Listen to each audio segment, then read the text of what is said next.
Imagine कीजिए एक ऐसा हथियार जो कुछ ही सेकंड्स में पूरी सिटी को मिटा सकता है। एक ऐसा वेपन जो सिर्फ बिल्डिंग्स और इंफ्रास्ट्रक्चर को ही नहीं बल्कि पूरी पॉपुलेशन को खत्म कर सकता है और एनवायरनमेंट को सदियों तक बदल सकता है। न्यूक्लियर वेपन्स सिर्फ मास डिस्ट्रक्शन के वेपन्स नहीं हैं, ये इंसानियत के लिए सबसे बड़ा खतरा है। 1945 में हिरोशिमा और नागासाकी पर गिराए गए एटम बॉम्ब्स ने दुनिया को हिलाकर रख दिया था, लेकिन आज के न्यूक्लियर वेपन्स उनसे लाखों गुना ज्यादा पावरफुल हैं। इन वेपन्स की डिस्ट्रक्टिव पावर इतनी ज्यादा है कि यह पूरी दुनिया को खतरे में डाल सकती है। इस आर्टिकल में हम न्यूक्लियर वेपन्स की असली ताकत, उनके इफेक्ट्स और ह्यूमैनिटी पर उनके असर के बारे में जानेंगे।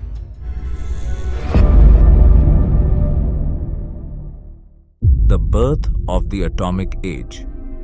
न्यूक्लियर वेपन्स की कहानी 20वीं सदी की शुरुआत से शुरू होती है, जब विज्ञान में बड़े बदलाव आ रहे थे। इसी समय कुछ महान वैज्ञानिकों ने ऐसे डिस्कवरीज की जिनसे न्यूक्लियर वेपन्स का रास्ता साफ हुआ। अल्बर्ट आइंस्टीन का फेमस इक्वेशन E बराबर mc², यह दिखाता था कि थोड़ा सा मास भी इम्पीसेंट अमाउंट ऑफ एनर्जी में बदल सकता है। उसी समय लिसे माइटनर और ऑटो हैन जैसे वैज्ञानिकों ने एटम की स्प्लिटिंग के बारे में काम किया, जो बाद में एटॉमिक बॉम्ब्स के डेवलपमेंट की नींव बनी। 1939 में जब नाजी जर्मनी का खतरा बढ़ा, कुछ वैज्ञानिकों ने प्रेसिडेंट फ्रैंकलिन डी रूजवेल्ट को एक लेटर लिखा था, जिसमें बताया गया था कि जर्मनी एटॉमिक बॉम्ब बना सकता है। इस लेटर के बाद मैनहट्टन प्रोजेक्ट शुरू हुआ, जो एक सीक्रेट यूएस गवर्नमेंट इनिशिएटिव था। 1945 में मैनहट्टन प्रोजेक्ट के साइंटिस्ट्स ने पहला न्यूक्लियर बॉम्ब सक्सेसफुली टेस्ट किया, जिसका नाम था ट्रिनिटी। यह एक्सप्लोजन इतना पावरफुल था कि इसका असर पूरी दुनिया पर पड़ा। Hiroshima and Nagasaki, the first victims. 6 अगस्त 1945 को यूनाइटेड स्टेट्स ने हिरोशिमा पर पहला एटॉमिक बम गिराया। यह बम लिटिल बॉय 15 किलोटन्स ऑफ TNT के बराबर ताकत रखता था। एक पल में 70,000 से ज्यादा लोग मारे गए और पूरा शहर तबाह हो गया। 3 दिन बाद 9 अगस्त को नागासाकी पर दूसरा बॉम्ब गिराया गया, जिसका नाम था फैट मैन, और यह 21 किलोटन के बराबर था। इस सेकंड अटैक ने भी लाखों जिंदगियां ले ली। हिरोशिमा और नागासाकी पर किए गए बॉम्बिंग्स का मकसद वर्ल्ड वॉर को खत्म करना था, लेकिन इसका ह्यूमन कॉस्ट अनइमेजिनेबल था। जिन लोगों ने इन अटैक्स को सरवाइव किया, उन्हें हिबकुशा कहा जाता है। उनकी कहानियां आज भी हमें यह याद दिलाती हैं कि ऐसा कभी ना हो। How nuclear weapons work. अब सवाल उठता है कि ये वेपन्स काम कैसे करते हैं। 2 मुख्य प्रकार के न्यूक्लियर बॉम्ब्स होते हैं। फिशन बॉम्ब्स, इन्हें एटॉमिक बॉम्ब्स कहा जाता है। ये हेवी एटम्स जैसे यूरेनियम 235 या प्लूटोनियम 239 को स्प्लिट करके एनर्जी रिलीज करते हैं। फ्यूजन बॉम्ब्स, इन्हें हाइड्रोजन बॉम्ब्स कहा जाता है। ये एटम्स को फ्यूज करके बेहद ज्यादा एनर्जी रिलीज करते हैं, जो फिशन बॉम्ब से हजारों गुना ज्यादा पावरफुल होती है।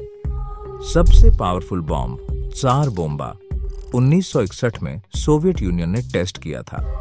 इसकी यील्ड थी 50 मेगाटन्स, यानी हिरोशिमा बॉम्ब से 3,300 गुना ज्यादा ताकतवर। यह बॉम्ब इतनी ताकतवर था कि अगर इसे किसी पॉपुलेटेड एरिया में गिराया जाता तो उसका असर पूरी दुनिया पर होता। Immediate effects of a nuclear explosion. जब एक न्यूक्लियर बम एक्सप्लोड करता है तो सबसे पहले फायरबॉल आता है, जो इतना हॉट होता है कि यह हर चीज को वेपोराइज कर देता है। इसके बाद आती है ब्लास्ट वेव, जो मील्स तक पहुंचती है और बिल्डिंग्स को चपेट में लेकर उन्हें फ्लैटन कर देती है। इस एक्सप्लोजन के बाद इंटेंस थर्मल रेडिएशन होती है, जो दूर दूर तक फायर्स इग्नाइट कर देती है। मॉडर्न न्यूक्लियर वेपन्स इतनी ताकतवर होती हैं कि वे पूरी सिटी को डिस्ट्रॉय कर सकती हैं, लेकिन न्यूक्लियर एक्सप्लोजन की कहानी यहीं खत्म नहीं होती। Long term consequences, fallout and nuclear winter. Nuclear explosion के बाद रेडियो एक्टिव फॉलआउट हर जगह फैलता है। ये हवा, पानी और जमीन को कंटेमिनेट कर देता है। फॉलआउट के इफेक्ट्स कई दशकों तक महसूस होते हैं। कैंसर, बर्थ डिफेक्ट्स और एनवायरमेंटल डिस्ट्रक्शन जैसी समस्याएं जन्म लेती हैं।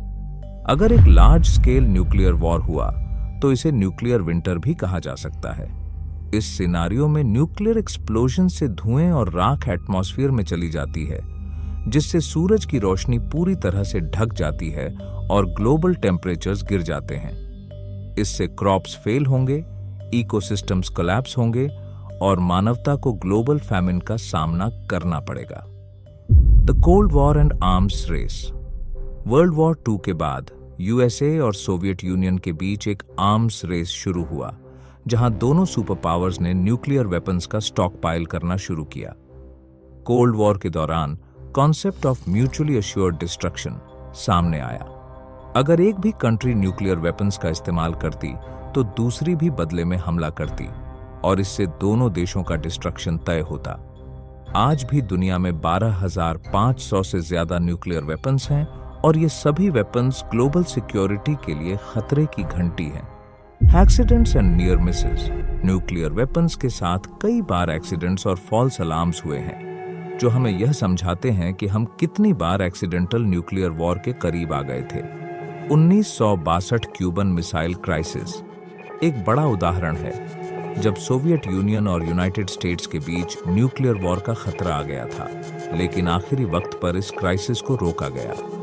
1960 और 1980 में भी कई इंसिडेंट्स हुए, जहां गलत जानकारी के कारण न्यूक्लियर वॉर की स्थिति बन गई, लेकिन लकीली ऐसे इंसिडेंट्स को टाला गया। Modern threats, terrorism and proliferation.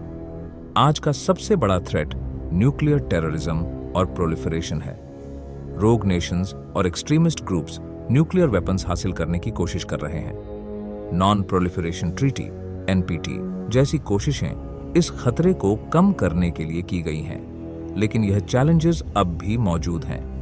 The ethical debate. Nuclear weapons पर एथिकल सवाल भी उठते हैं। क्या हमें इतना पावर रखना चाहिए जो पूरी ह्यूमैनिटी को खत्म कर सकता है? डिटरेंस ने आज तक काम किया है, लेकिन क्या यह एक परमानेंट सॉल्यूशन है? Hope for the future.